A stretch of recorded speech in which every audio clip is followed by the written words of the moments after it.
Hello friends, welcome to மாங்கனி சமையல். இன்னைக்கு நம்ம மாங்கனி சமையல்ல ரொம்ப ரொம்ப டேஸ்டியான காளான் பிரியாணி எப்படி பண்றதுன்னு பார்க்கலாம். இந்த காளான் பிரியாணி இன்னைக்கு நம்ம ப்ரெஷர் குக்கர்ல தாங்க பண்ண போறோம். இந்த மெத்தட்ல செய்யற போது பிரியாணி கொஞ்சம் கூட குழையாம ஒன்னோட ஒட்டாம நல்லா உதிரியா வரும். டேஸ்டும் ரொம்பவே சூப்பரா இருக்கும். சரி வாங்க இப்ப காளான் பிரியாணி எப்படி பண்றதுன்னு பார்க்கலாம். காளான் பிரியாணி பண்றதுக்கு ஃபர்ஸ்ட் நம்ம ஃப்ரெஷ்ஷா மசாலா பொருள் அரைச்சிடலாங்க. அதுக்கு மிக்சி ஜார்ல 2 இன்ச் அளவுக்கு இஞ்சி சேர்த்திருக்கேன். இப்போ இது கூடவே ஒரு 15 பல் பூண்டு சேர்த்துடலாம். இது நாட்டு பூண்டு அப்படிங்கிறதுனால கொஞ்சம் அதிகமாக எடுத்துருக்காங்க. பெரிய சைஸ் பூண்டாக இருந்துச்சுன்னா ஒரு 7-8 பல் சேர்த்திங்கன்னா போதும். அப்புறம் மசாலா பொருளால் என்னென்னு பார்த்துக்கலாம். ஒரு 2 டீஸ்பூன் அளவுக்கு சோம்பு, ஒரு சின்ன பீஸ் ஜாதிபத்திரி, 7 லவங்கம், சின்னதாக ஒரு கடல் பாசி, அப்புறம் 2 பீஸ் பட்டை, 1/2 டீஸ்பூன் அளவுக்கு மிளகு எடுத்து வச்சிருக்காங்க. இதை மிக்சி ஜாருக்கு மாற்றிடலாம். ஜாதிபத்திரி அதிகமாக எடுக்க வேண்டாம், சின்ன பீஸ் சேர்த்திங்கன்னா போதும். அதுவே நமக்கு நல்ல ஒரு ஃப்ளேவரும் அரோமாவும் கிடைக்கும். இப்போ இதை உள்ள சேர்த்துட்டு கூடவே ஒரு 3 பச்சை மிளகாய், அப்புறம் கொஞ்சமாக புதினா இலை, கூடவே கொஞ்சமாக மல்லி இலை. மல்லி இலை வந்து அதிகமாக சேர்க்காதீங்க, கொஞ்சமாக சேர்த்திங்கனாலே போதும். இப்போ இதை நைஸாக அரைச்சிட்டு வந்துடலாம். தேவைப்பட்டால் கொஞ்சமாக தண்ணி சேர்த்து அரைச்சிக்கோங்க. இப்போ பிரியாணிக்கு மசாலா விழுது ரெடி ஆயிடுச்சுங்க. ரொம்பவே நைஸாக இருக்கக்கூடாது, இந்த அளவுக்கு கொஞ்சம் கரகரப்பாக இருக்கிற மாதிரி அரைச்சி எடுத்தீங்கன்னா போதும். இப்போ அடுத்தது நம்ம பிரியாணி ரெடி பண்ண ஆரம்பிச்சிடலாம். அதுக்கு ஒரு குக்கரில் தேவையான அளவு எண்ணெய் சேர்த்துக்கோங்க. இப்போ எண்ணெய் நல்லா சூடானதை நம்ம மசாலா பொருள் சேர்த்துடலாம். ஒரு பிரியாணி இலை, 2 ஸ்டார் பூ, 4 ஏலக்காய், அப்புறம் ஒரு 3 மராட்டி மூக்கு எடுத்து வச்சிருக்காங்க. அதெல்லாம் சேர்த்துடலாம். சேர்த்துட்டு லைட்டாக ஒரு டைம் கலந்து விட்டுறலாம். இப்போ மசாலா பொருள் லைட்டாக வறுபட்டதும் இது கூட 3 பெரிய வெங்காயம் நல்லா மெலிசா நீளமாக கட் பண்ணி வச்சிருக்கேங்க. அதை உள்ள சேர்த்துட்டு இது நல்லா பொன்னிறமாகிற அளவுக்கு வதக்கிடலாம். எப்பயுமே பிரியாணிக்கு வந்து வெங்காயம் நல்லா பொன்னிறமாக வதங்கிடணுங்க. அப்போதான் பிரியாணி வந்து ரொம்பவே டேஸ்டியாக இருக்கும். இப்போ வெங்காயம் நல்லா பொன்னிறமாக வதங்கிடுச்சுங்க. இது கூட நம்ம அரைச்சி வச்சிருக்கிற மசாலா விழுதை உள்ள சேர்த்துடலாங்க. சேர்த்துட்டு ஒரு 5 நிமிஷத்துக்கு நல்லா வதக்கிடுங்க. மசாலா விழுது வந்து எண்ணெயிலேயே நல்லா வதங்கி எண்ணெய் பிரிஞ்சு வந்துடுங்க. அப்போதான் பிரியாணி வந்து ரொம்பவே நல்லா இருக்கும். அதோடைய ஃப்ளேவர் வந்து அவ்வளோ ரொம்ப சூப்பராக இருக்கும். இப்போயே பார்த்தீங்கன்னா நல்லா பிரியாணி ஸ்மெல் வர ஆரம்பிச்சிடுச்சு. பாருங்க, இப்போ மசாலா விழுது வந்து நல்லா எண்ணெயிலேயே வதங்கிடுச்சுங்க. பார்க்குற போதே உங்களுக்கு தெரியும் நல்லா எண்ணெய் பிரிஞ்சு வர ஆரம்பிச்சிடுச்சு. இப்போ இது கூட 2 தக்காளி கட் பண்ணி வச்சிருக்காங்க. அதை உள்ள சேர்த்துடலாம். எப்பயுமே பிரியாணிக்கு வந்து வெங்காயம் அதிகமாக இருக்கணும், தக்காளி வந்து குறைவாக தாங்க இருக்கணும். 3 பெரிய வெங்காயத்துக்கு 2 அளவுக்கு தக்காளி சேர்த்திங்கன்னா போதும். இப்போ இது கூட வெங்காயம் தக்காளி வதங்குறதுக்கு கொஞ்சமாக உப்பு சேர்த்துட்டு தக்காளி நல்லா வதக்கிடலாம். எப்பயுமே நம்ம வெங்காயம் தக்காளி வதக்கிற போது உப்பு சேர்த்து வதக்கணும்னா தக்காளியும் வெங்காயமும் சீக்கிரமாக வதங்கிரும்.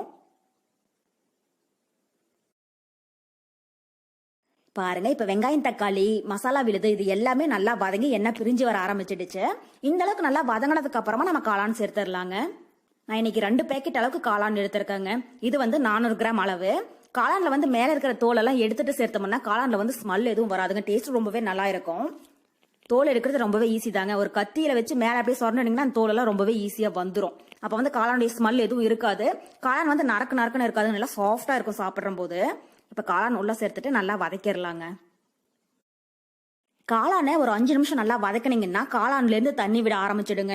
அந்த தண்ணியிலேயே காளான் வந்து பாதி அளவுக்கு நல்லா வெந்துடும். அப்ப மசாலா பொருள்லாம் காளானுக்குள்ள இறங்கி பிரியாணி சாப்பிடும் போது டேஸ்ட் வந்து ரொம்பவே நல்லா இருக்குங்க. பாருங்க, இப்ப காளான் வந்து நல்லா வதங்கிடுச்சுங்க. இது கூட நம்ம மசாலா பொருள் சேர்த்துடலாம். கொஞ்சமா மஞ்சள் தூள், அப்புறம் கூடவே தேவையான அளவு மிளகாத்தூள் சேர்த்துடலாங்க.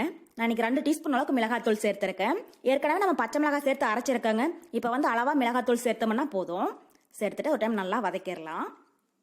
அவ்வளோதாங்க, இந்த பிரியாணிக்கு மசாலா பொருள் இவ்வளோதான். பிரியாணி மசாலா பவுடர் எதுவுமே சேர்க்க வேண்டாங்க. நம்ம ஃபர்ஸ்ட்டே வேணுங்கிற மசாலாலாம் அரைச்சி சேர்த்துருக்கோம். அதுலேயே இந்த பிரியாணி வந்து ரொம்பவே சூப்பராக இருக்கும். பாருங்க, இப்ப காளான் பீசஸ் எல்லாம் நல்லா மசாலாவோட வதங்கி கிரேவி மாதிரி ஆயிருக்குங்க. இப்ப இந்த ஸ்டேஜ்ல நம்ம அரிசி சேர்த்தரலாம்.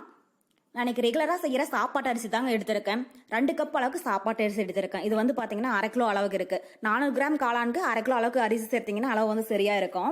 அரிசி வந்து 1/2 மணி நேரம் நல்லா ஊற வச்சுட்டு தண்ணியெல்லாம் வடிச்சு எடுத்து வச்சிருக்காங்க. அதை உள்ள சேர்த்தரலாம்.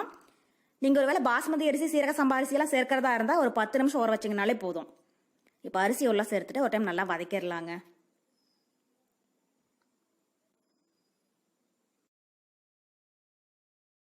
ஒருவேளை நீங்க பிரியாணி பண்றதுக்கு பாஸ்மதி அரிசியில செய்யறதா இருந்தா ஃபர்ஸ்ட் தண்ணி சேர்த்துக்கோங்க. தண்ணி நல்லா கொதிச்சதுக்கு அப்புறமா அரிசி சேர்த்துடுங்க. அப்பதான் அரிசி வந்து உடஞ்சு போகாம இருக்கும். இது நார்மல் அரிசி அப்படிங்கறதுனால நம்ம எவ்வளவு நேரம் கலந்தாலும் அரிசி வந்து உடஞ்சு போகாதுங்க. அப்படியே முழுசாவே இருக்கும். நமக்கு பிரியாணி டேஸ்ட் ரொம்ப நல்லா இருக்கும்.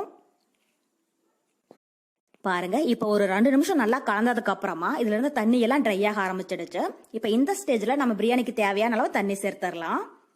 நான் இன்னைக்கு 2 கப் அளவுக்கு சாப்பாட்டு அரிசி எடுத்தேங்க. அதுக்கு 4 கப் அளவுக்கு தண்ணி சேர்க்கிறேன். இதே நீங்க பாஸ்மதி அரிசி சீரக சம்பா அரிசி எடுக்கிறதா இருந்தா 2 கப் அரிசிக்கு 3 கப் அளவுக்கு தண்ணி சேர்த்தீங்கன்னா போதும், அளவு வந்து சரியா இருக்கும். நம்ம சாப்பாட்டு அரிசி அப்படிங்கறதுனால நான் 4 கப் அளவுக்கு தண்ணி சேர்க்கிறேன். அப்போ வந்து நமக்கு பிரியாணி குழஞ்சி போகாம நல்லா உதிரியா கிடைக்கும். பிரியாணி டேஸ்ட் ரொம்பவே நல்லா இருக்கும். இப்போ தண்ணி சேர்த்துட்டு ஒரு டைம் லைட்டாக கலந்து விட்டுறலாங்க. கலந்ததுக்கு அப்புறமா கொஞ்சமா டேஸ்ட் பண்ணி பாருங்க. உப்பு காரம் குறைவா இருந்தாலும் உங்களுக்கு தேவையான அளவு சேர்த்துக்கோங்க. எப்பயுமே பிரியாணி பண்ற போது ஒரு கல் அளவுக்கு உப்பு வந்து அதிகமா சேர்த்துக்கோங்க. அப்பதான் கடைசியா பிரியாணி வெந்து வரும்போது அளவு வந்து சரியா இருக்கும். இப்போ உப்பு குறைவா இருக்குங்க. நான் தேவையான அளவு உப்பு சேர்க்கிறேன். உப்பு சேர்த்துட்டு ஒரு டைம் லைட்டா கலந்து விட்டுறலாம். லைட்டா கலந்ததுக்கு அப்புறமா ஸ்டவ் வந்து மீடியம் ஹீட்ல வச்சு ஒரு 10 நிமிஷம் அப்படியே விட்டுடுங்க. மூடி போட்டு மூட வேண்டாம். அரிசி வந்து 3/4 நல்லா வெந்ததுக்கு அப்புறமா நம்ம மூடி போட்டு மூடிடலாம். இப்ப மீடியம் ஹீட்ல இது 10 நிமிஷம் இருக்கட்டும். பாருங்க இப்ப 10 நிமிஷம் போல ஆயிடுச்சு. அரிசி வந்து 3/4 நல்லா வெந்துடுச்சுங்க. தண்ணியும் ஓரளவுக்கு சுண்டி இருக்கு. நீங்க தம் போட்டு செய்யறதா இருந்தாலும் சேம் இதே மெத்தட்ல செய்யுங்க. இதே குக்கர்ல செய்யற போதும் இந்த மெத்தடை ஃபாலோ பண்ணி செய்யுங்க. பிரியாணி வந்து குழஞ்சு போகாம நல்லா உதிரியா வரும். பாருங்க இந்த அளவுக்கு தண்ணி இருந்துச்சுன்னா போதும். இப்ப இந்த ஸ்டேஜ்ல கடைசியா கொஞ்சமா நெய் சேர்த்துடலாங்க.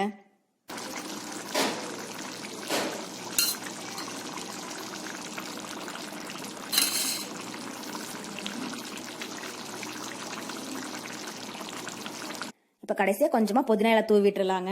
இப்ப கலந்து விட வேண்டியது இல்ல, அப்படியே குக்கரோடைய மூடி போட்டு மூடி வச்சிடலாம். குக்கரோடைய வெயிட் போட்டு மீடியம் ஹீட்ல 10 நிமிஷம் வச்சிருங்க. ஒரு விசில் வந்துச்சுனாலும் உடனே ஆஃப் பண்ணிட்டு இறக்கிடுங்க. விசில் வரலைனாலும் பரவாயில்ல, 10 நிமிஷம் இருந்துச்சுன்னா போதும்.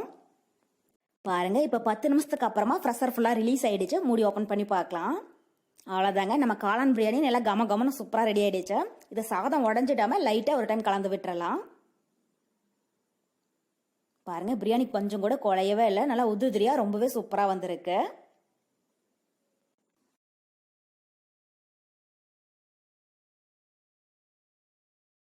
பாருங்க அவ்வளோதான், நமக்கு இப்போ ரொம்ப டேஸ்டியான காளான் பிரியாணி ரொம்பவே சூப்பரா தயாராயிடுச்சா.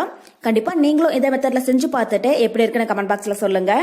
என்னோட இந்த ரெசிபி வீடியோ உங்களுக்கு பிடிச்சிருந்தா மாங்கனி சமையலுக்கு சப்ஸ்கிரைப் பண்ணுங்க. நன்றி.